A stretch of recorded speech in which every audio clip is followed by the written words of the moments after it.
მოკლედ ხშირად მეკითხებიან ხოლმე მეგობრებო, რომ შენ რაო ყველაფერი მოგწონსო ქართული ოცნებისო და არ არისო ისეთი საკითხებიო, რაშიც გააკრიტიკებდიო და ამასთან დაკავშირებით მინდა ძალიან მოკლედ მოგახსენოთ. ჯერ ერთი მე მაქვს აქ ვიდეოები, სადაც ვაკრიტიკებ ქართული ოცნების ხელისუფლებას იმ საკითხებში, რაშიც ნამდვილად არიან გასაკრიტიკებელი.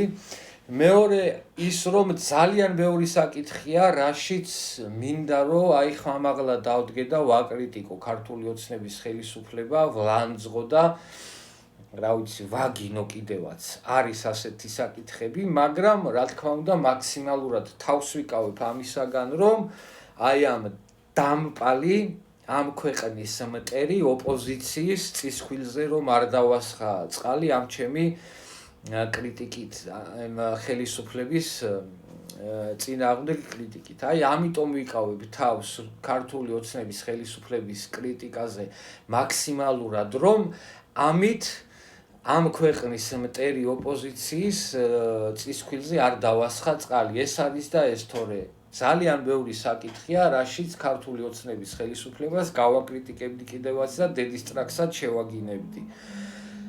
აქვე ვიტყვი შემდეგს მეგობრებო, რა ოპოზიცია კარგი და სწორი ოპოზიცია სასიცოცხლოდ მნიშვნელოვანია როგორც სახელმწიფოსთვის, ისე საზოგადოებისთვის. ჩვენ ქვეყანაში რომ გვყავდეს ნორმალური ოპოზიცია, ჩვენი ქვეყანა დღეს ბევრად განვითარებული იქნებოდა და ბევრად წინ ვიქნებოდით ნებისმიერი თვალსაზრისით, უფრო ძლიერი ეკონომიკაც გვექნებოდა, ადამიანის უფლებებიც უფრო ისე მაღალ დონეზე იქნებოდა დაცული ამ ქვეყანაში და ძალიან ბევრ საკითხში წინ ვიქნებოდით. ჩვენ რომ ნორმალური ოპოზიცია გვყავდეს და რომ ჩვენი ოპოზიცია მართლა იმისკენ იყოს მოწოდებული, რომ ეს ქვეყანა გაძლიერდეს და წინ წავიდეს და რომ ჩვენი საზოგადოება უკეთეს პირობებში ცხოვრობდეს. აი ამისაკენ რო იყოს მოწოდებული დღეს ჩვენი ოპოზიცია, რა თქმა უნდა ჩვენი ქვეყანა ბევრად წინ იქნებოდა და ბევრად კარგ პირობებში იცხოვრებდა დღეს ჩვენი საზოგადოება. მაგრამ სამწუხაროდ დღეს ჩვენ გვყავს ოპოზიცია, რომელიც პირიქით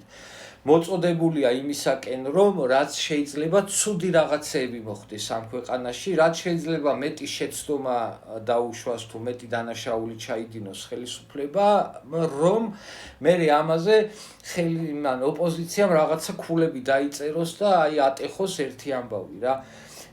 ოპოზიცია როგორ მოდის ხელისუფლებაში? ჩვენთან სამწუხაროდ როგორ უნდა თამნაბოზრებს რა გამოვლენ და გადადექი ყვირიან რაღაცა ყლეობებზე რა.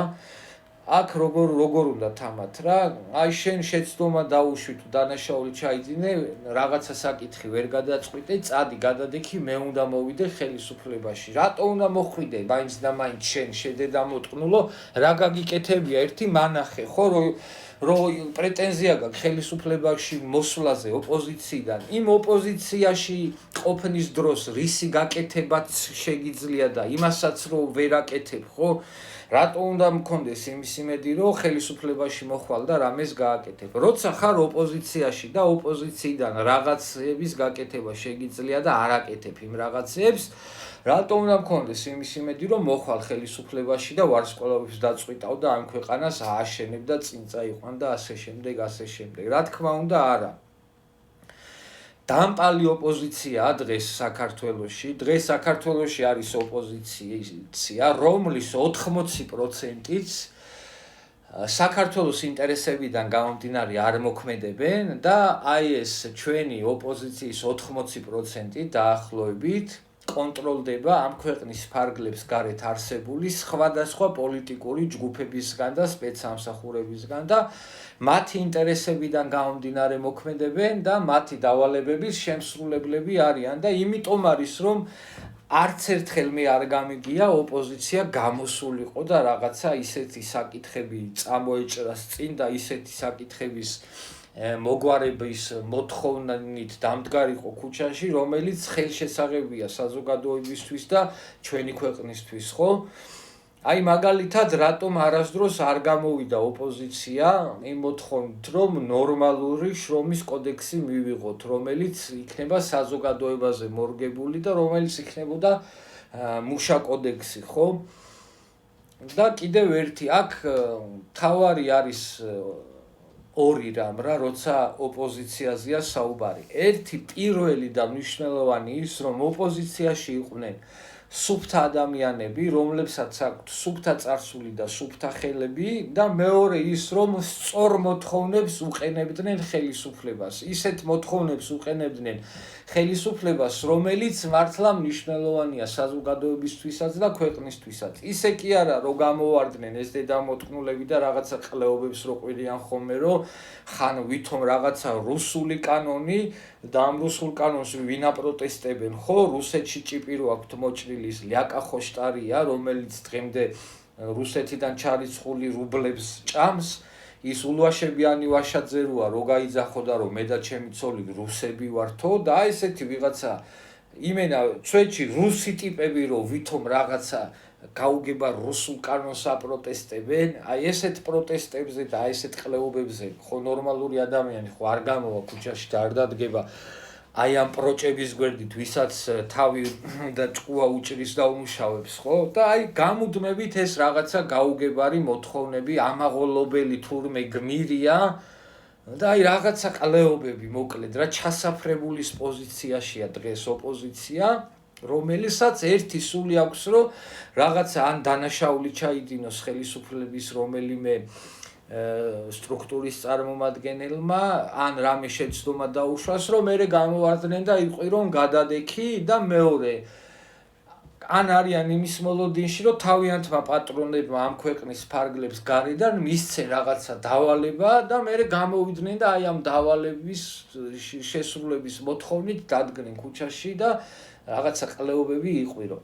იმიტომ არის, რომ დღემდე ვერაფერს ვერ მიაღწია ოპოზიციამ, იმიტომ რომ დღემდე არც ერთი სწორი მოთხოვნით ქუჩაში არ გამოსულა ოპოზიცია. ეს არის და ეს და იმიტომაც ვერც მხარდამჭერები ვერ ყავთ და ვინც ყავდათ ნორმალური მხარდამჭერები, ისიც დაკარგეს. ეს არის და ეს სამწუხარო და აი ამ რეალობაში ვცხოვრობთ. მეგობრებო და ჩვენ რო დღეს საქართველოში გვყავდეს სწორი ოპოზიცია და ჯანსაღი ოპოზიცია, დღეს ჩვენი ქვეყანა ბევრად განვითარებული იქნებოდა და ჩვენი საზოგადოება ბევრად კარგ პირობებში იცხოვრებდა, ვიდრე დღეს ვცხოვრობთ. ეს არის და ეს მეგობრებო და აუცილებლად გავაკრიტიკებ ნებისმიერ ხელისუფლებას, როცა ვნახავ, რომ ქვეყანაში არის სწორი ხელისუფლება და ეხლა მე დავდგე და 24 საათი ვაკრიტიკო ქართული ოცნება და ხაზარაძის და ვიღაცა იმის რა ქვია გვარამიას და სააკაშვილის წისქვილზე წყალი ვასხა, ეგრე არ გამოვა. ეგრე უბრალოდ არ შემიძლია და მორჩა. ეს არის და ეს მეგობრებო.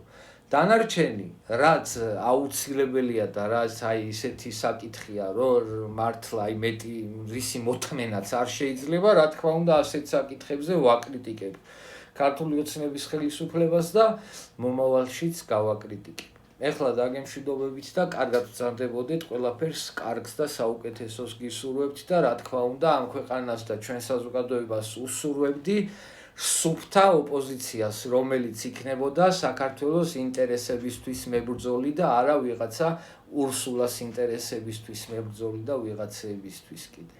კარგად ვწარდებოდეთ.